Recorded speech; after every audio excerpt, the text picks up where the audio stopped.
नमस्कार दोस्तों, आप सभी का स्वागत है हमारे यूट्यूब चैनल पट्टी की पाठशाला में। आज हम इस वीडियो में देखेंगे आरपीएफ एसआई 2024 में पूछे जाने वाले रीजनिंग के महत्वपूर्ण प्रश्नों को।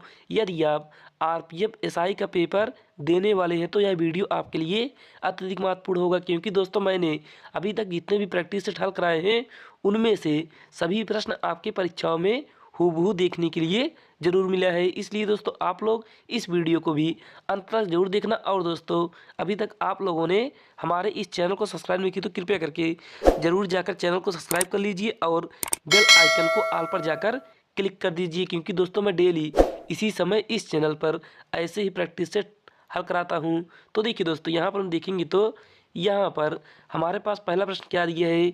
यहाँ पर पहला प्रश्न दिया है हमारे पास, यदि जोड़ का अर्थ गुणा है, गुणे का अर्थ भाग है, भाग का अर्थ घटाव है और घटाव का अर्थ जोड़ है, तो दिए गए व्यंजक का मान कितना होगा। तो देखिए दोस्तों, यहाँ पर हमारे पास नीचे एक समीकरण दिया है और यहाँ पर हमें बताना है कि इस प्रश्नवाचक चिन्ह के स्थान पर कौन सी संख्या होगी। तो देखिए, आप यहाँ पर प्रश्न के अनुसार इन सभी गणितीय चिन्हों को आपस में बदलेंगे। तो देखिए, आप यहाँ पर सबसे पहले लिखेंगे 999। उसके बाद यहाँ पर दिया है आगे माइनस, तो माइनस का अर्थ है जोड़, तो यहाँ पर करेंगे हम +3। उसके बाद यहाँ पर दिया है आगे प्लस, तो यहाँ पर प्लस का अर्थ है गुणा और यहाँ पर होगा गुणे 10। उसके बाद यहाँ पर दिया है हमारे पास गुणा, अब गुणे का अर्थ ऊपर दिया है भाग, तो यहाँ पर होगा भागे 5। उसके बाद यहाँ पर भाग है तो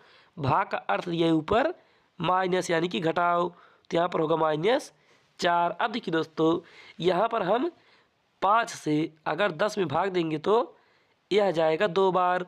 उसके बाद यहाँ पर दिया है गुणे में 3, तो यहाँ पर हम करेंगे 3 गुणे और यहाँ पर प्लस 999। उसके बाद दोस्तों यहाँ पर -4। अब देखिए यहाँ पर अब हम इसके बाद करेंगे गुणा, तो यहाँ पर 3 का गुणा 2 में करेंगे तो यहाँ पर होगा 3 दूनी 6 और यहाँ पर आगे 999। उसके बाद अब यहाँ पर आगे है -4। अब देखिए यहाँ पर हम 999 में अगर 6 जोड़ेंगे तो कितना आएगा, यहाँ पर 9 6 15 यानी कि 9 6 15, 15 की 5 हासिल 1 और यहाँ पर 9 में 1 जोड़ेंगे तो 10, 10 की 0 हासिल 1 और 9 1 10 यानी कि यहाँ पर हो गया 1005। अब इस 1005 में अगर हम 4 माइनस करेंगे तो यहाँ पर आएगा 1001, यानी कि दोस्तों 1001 होगा हमारा राइट आंसर, जो कि ऑप्शन नंबर ए में दिए थे। ए होगा करेक्ट उत्तर। तो फिर चलिए दोस्तों, अगर आपको हमारा यह प्रश्न समझ आया तो कृपया करके वीडियो को एक लाइक करिएगा और चैनल को सब्सक्राइब कर लीजिएगा। तो देखिए दोस्तों, यहाँ पर देखेंगे तो यहाँ पर दूसरा प्रश्न दिया है हमारे पास, निम्नलिखित विकल्पों में से प्रश्न चिन्ह के स्थान पर आने वाली संख्या चुने। तो देखिए दोस्तों, यहाँ पर हमारे पास 3 आकृति दी हुई है और यहाँ पर हमें बताना है कि इस प्रश्नवाचक चिन्ह के स्थान पर कौन सी संख्या होगी। तो देखिए, आप यहाँ पर सबसे पहले यह देखेंगे कि यहाँ पर पहले वाले आकृति में क्या नियम लगाया गया है और वही सेम नियम हम इस दूसरे वाले आकृति में लगाएंगे और वही सेम नियम हम इस तीसरे वाले आकृति में लगाएंगे। तो देखिए दोस्तों, यहाँ पर आप सबसे पहले देखेंगे तो यहाँ पर दिए हमारे पास 12 और यहाँ पर दिया है 14। अब देखिए दोस्तों, यहाँ पर आपको लाना है 84। तो देखिए, आप यहाँ पर 12 में गुणा करेंगे 14 के आधा से, यानी कि 14 में 2 से भाग देंगे तो यहाँ पर कितना आएगा 7 और 12 का गुणा अगर हम 7 में करेंगे तो यहाँ पर होगा 84, जो कि यहाँ पर ऊपर 84 हमारे पास दिया है। अब यही सेम नियम हम इस दूसरे वाले आकृति में लगाएंगे। तो यहाँ पर सबसे पहले हम लिखेंगे 9, उसके बाद गुणा करेंगे 18 के आधा से, तो यहाँ पर 18/2 करेंगे तो कितना आएगा, यहाँ पर 18 में 2 से भाग देंगे तो यह होगा 9 और 9 का गुणा 9 में करेंगे तो यहाँ पर होगा 81, जो कि यहाँ पर ऊपर 81 दिया है। अब यही नियम दोस्तों हम इस तीसरे वाले आकृति में लगाएंगे, क्योंकि यही नियम दोस्तों हमारा इन दोनों आकृति को सेटिस्फाई कर रहा है। तो देखिए दोस्तों, आप यहाँ पर सबसे पहले यहाँ पर लिखेंगे 11, उसके बाद यहाँ पर गुणा करेंगे हम, इस प्रश्नवाचक चिन्ह के स्थान पर लिखेंगे हम x और बटे में 2, और यहाँ पर बराबर में कितना आना चाहिए, बराबर में आना चाहिए दोस्तों 88। तो यहाँ पर हो गया 88। उसके बाद अब यहाँ पर हम 11 से काटेंगे 88 को, तो यह जाएगा 8 बार में, और यहाँ पर 2 को भेजेंगे बराबर के इस साइड, तो यह 2 से 8 में गुणा होगा, तो यहाँ पर होगा 16, यानी कि x बराबर हो गया 16। इस प्रश्नवाचक चिन्ह के स्थान पर आएगा 16, जो कि ऑप्शन नंबर डी में दी थी, डी होगा करेक्ट उत्तर। तो चलिए दोस्तों, अब हम देखते हैं प्रश्न संख्या 3 को। तो देखिए दोस्तों, यहाँ पर तीसरा प्रश्न दिया है हमारे पास, 4 अक्षर समूह दिए गए हैं जिनमें से 3 किसी तरह से संगत है और एक असंगत है, असंगत का चयन कीजिए। तो देखिए दोस्तों, यहाँ पर हमारे पास 4 ऑप्शन दिया है और इन चारों में से कोई एक अलग है और 3 समान रूप से हैं। तो यहाँ पर दोस्तों हमें वही एक को बताना है। तो देखिए, आप यहाँ पर सबसे पहले क्या करेंगे, आप दोस्तों यहाँ पर इस तरह के प्रश्नों में आप सबसे पहले इनका लिखेंगे प्लेस वैल्यू। तो यहाँ पर एन का होगा प्लेस वैल्यू 14, आई का होगा 9 और क्यू का होगा 17। उसके बाद यहाँ पर जे का लिखेंगे, तो यहाँ पर जे का होगा 10 और ई का होगा 5 और यम का होगा 13।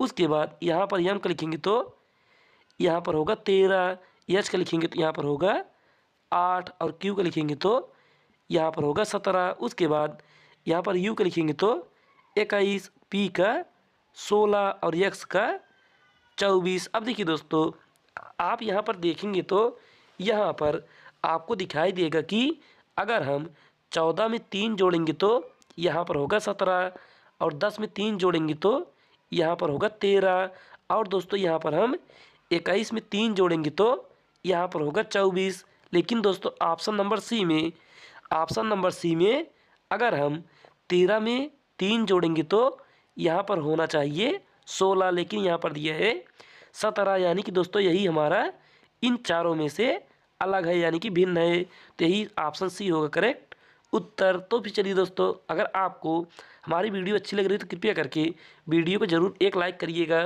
और चैनल को सब्सक्राइब भी कर लीजिएगा। तो देखिए दोस्तों, यहाँ पर चौथा प्रश्न दिया है हमारे पास, एक व्यक्ति 15 मीटर पूर्व की ओर चलता है, फिर बाएं मुड़ता है और 10 मीटर चलता है, फिर दोबारा बाएं मुड़ता है और 15 मीटर चलता है, वह शुरुआती बिंदु से कितना दूर है। तो देखिए दोस्तों, आप यहाँ पर सबसे पहले उस व्यक्ति को 15 मीटर पूर्व की ओर चलाएंगे। तो यहाँ पर हम इस व्यक्ति को 15 मीटर पूर्व की ओर चलाएंगे, तो पूर्व होगा हमारा इस साइड, तो यह हो गया 15 मीटर। उसके बाद आगे दिया यहाँ पर, फिर वह बाएं मुड़ता है और 10 मीटर चलता है।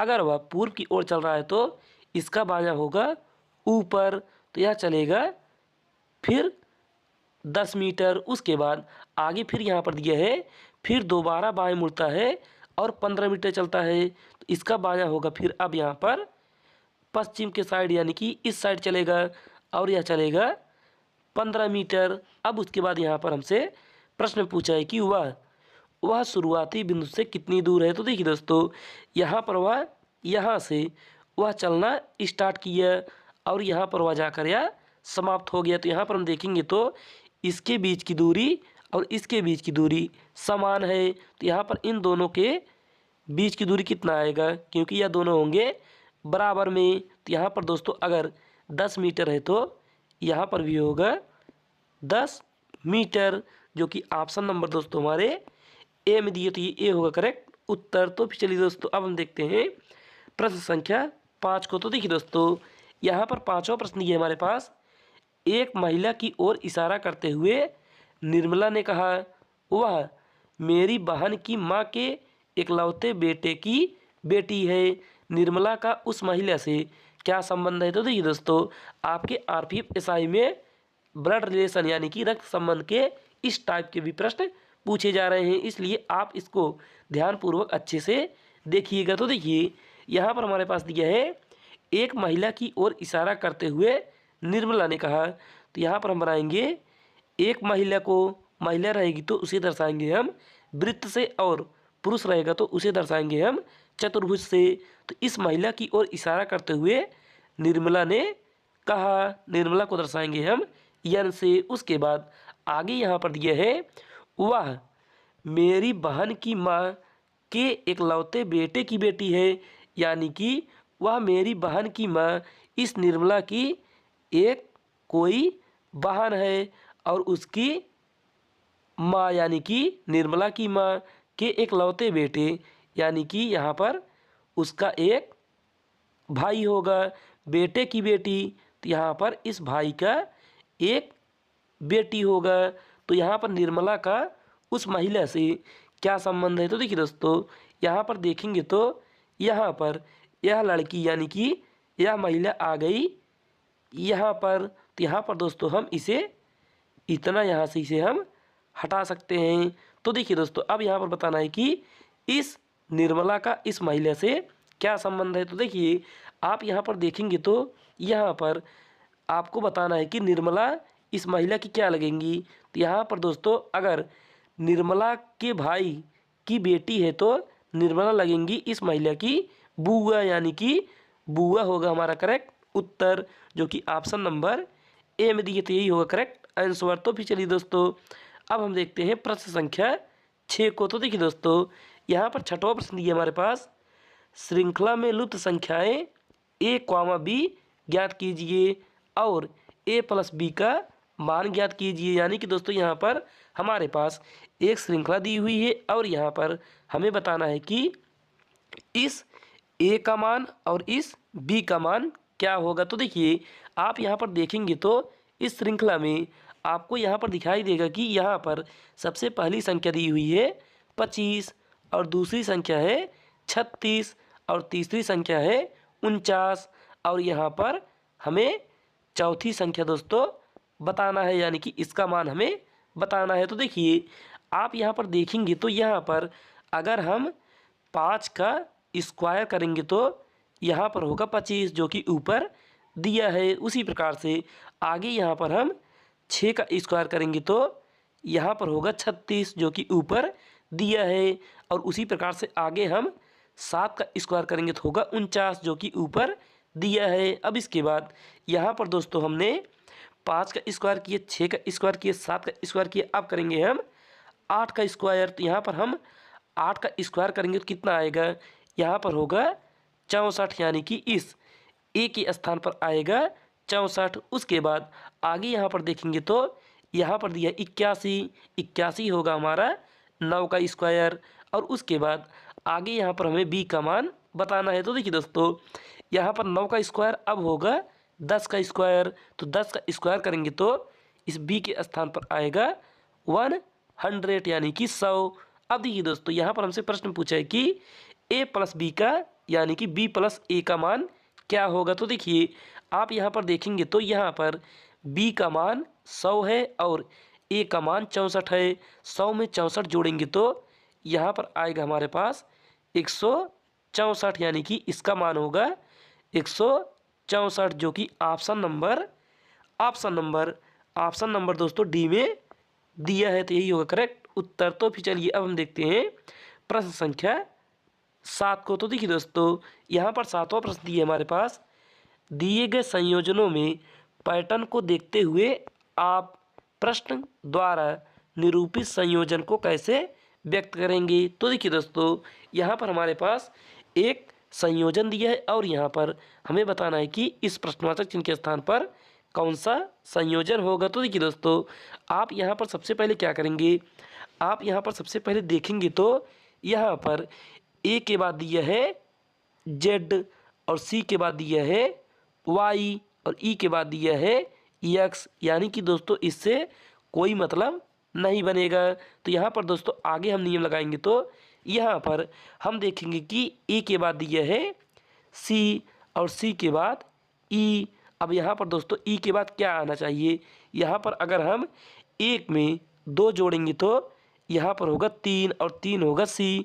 और उसके बाद 3 में अगर हम 2 जोड़ेंगे तो होगा 5 और ई का प्लेस वैल्यू होगा 5। उसके बाद यहाँ पर अब हम इस 5 में अगर 2 जोड़ेंगे तो यहाँ पर कितना आएगा 7, और 7 किसका होगा, 7 होगा हमारा जी का। तो यहाँ पर पहला लेटर जी होगा, जो कि सिर्फ ऑप्शन नंबर बी में दिए थे, बी होगा करेक्ट उत्तर। आप दोस्तों परीक्षाओं में इस तरह के प्रश्नों को ऐसे ही हल करिएगा, क्योंकि आपको समय बचाना होगा वहाँ पर। तो चलिए अब हम देखते हैं प्रश्न संख्या 8 को। तो देखिए दोस्तों, यहाँ पर 8वां प्रश्न दिए हमारे पास, आकृति में त्रिभुजों की संख्या ज्ञात कीजिए। यहाँ पर 8वां प्रश्न है, आकृति में त्रिभुजों की संख्या ज्ञात कीजिए। तो देखिए दोस्तों, यहाँ पर हमारे पास एक आकृति दी हुई है और यहाँ पर हमें बताना है कि इस आकृति में टोटल त्रिभुजों की संख्या कितनी है। तो यहाँ पर आप देखेंगे तो यहाँ पर आपको सबसे अंदर इस प्रकार से एक आकृति दिखाई देगा। तो यहाँ पर दोस्तों हम सबसे पहले इसमें देखेंगे तो इसमें टोटल आकृति कितना है, यानी कि इस आकृति में टोटल त्रिभुजों की संख्या कितना है। तो यहाँ पर दोस्तों गिनेंगे तो 1 2 3 और यहाँ पर 4। अब इसी 4 का हम करेंगे 2 गुना, तो 4 का दुगुना करेंगे तो यहाँ पर होगा 8। यानी कि दोस्तों यहाँ पर इस आकृति में टोटल 8 त्रिभुज हैं। उसके बाद आगे यहाँ पर देखेंगे तो यहाँ पर आपको एक त्रिभुज यहाँ पर, एक त्रिभुज यहाँ पर, एक त्रिभुज यहाँ पर और एक त्रिभुज यहाँ पर, यानी कि 4 त्रिभुज यहाँ से प्राप्त हो गया। तो यहाँ से हो गया +4। उसके बाद एक त्रिभुज एक ए, यानी कि 4 त्रिभुज और प्राप्त हो गया। तो यहाँ पर दोस्तों अब इसे हम टोटल करेंगे, टोटल कितना होगा 8 8 4 12 12 4 16, यानी कि इसमें टोटल त्रिभुजों की संख्या होगी 16, जो कि ऑप्शन नंबर बी में दी थी, बी होगा करेक्ट उत्तर। तो फिर चलिए दोस्तों अब हम देखते हैं प्रश्न संख्या 9 को। तो देखिए दोस्तों, यहाँ पर 9वां प्रश्न दिए हमारे पास, दिए गए आरेख का परीक्षण कीजिए और निम्नलिखित प्रश्न का उत्तर दीजिए। तो देखिए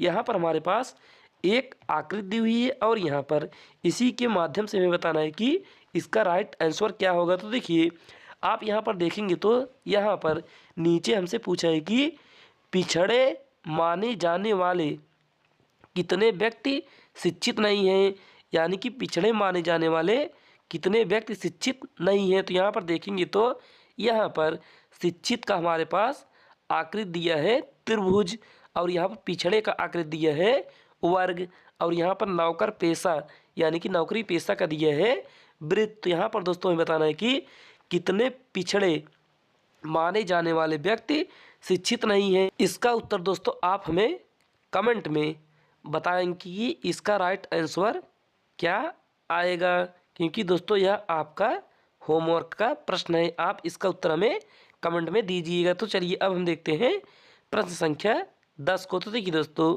यहाँ पर 10वां प्रश्न दिया हमारे पास, कथन और निष्कर्ष, यानी कि यह प्रश्न हमारा कथन निष्कर्ष पर आधारित है। तो देखिए यहाँ पर हम देखेंगे तो यहाँ पर पहला कथन दिया है हमारे पास, कुछ वकील महिलाएं हैं। तो यहाँ पर हम बनाएंगे कुछ वकील, वकील को बनाएंगे हम वी से, और कुछ वकील महिलाएं हैं तो महिलाओं को बनाएंगे हम यम से, क्योंकि दोस्तों यहाँ पर कुछ का संबंध बनेगा। तो यहाँ पर कुछ भाग वकील का है और कुछ भाग महिलाओं का है। उसके बाद आगे यहाँ पर दूसरा कथन देखेंगे तो दूसरा कथन यहाँ पर दिया है हमारे पास, कुछ महिलाएं माँ हैं। तो यहाँ पर हम बनाएंगे कुछ महिलाएं माँ हैं, तो माँ को बनाएंगे हम यम से, और यहाँ पर दोस्तों माँ है तो यम ए होगा।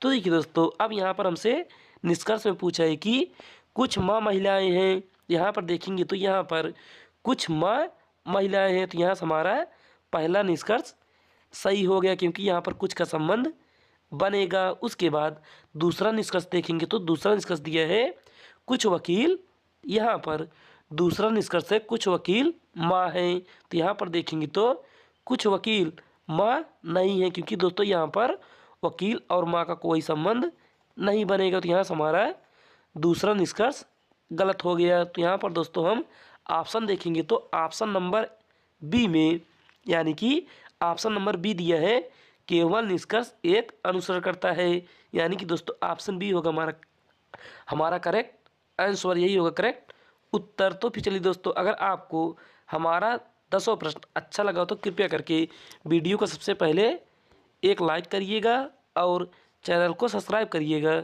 और दोस्तों, जो हमने होमवर्क में आपको प्रश्न दिया है उसका उत्तर हमें कमेंट ज़रूर करिएगा, तभी हमें पता चलेगा कि आपको रीजनिंग में कितना आता है। तो फिर चलिए, आज के लिए बस नहीं, धन्यवाद। अब हम मिलते हैं अगली वीडियो में।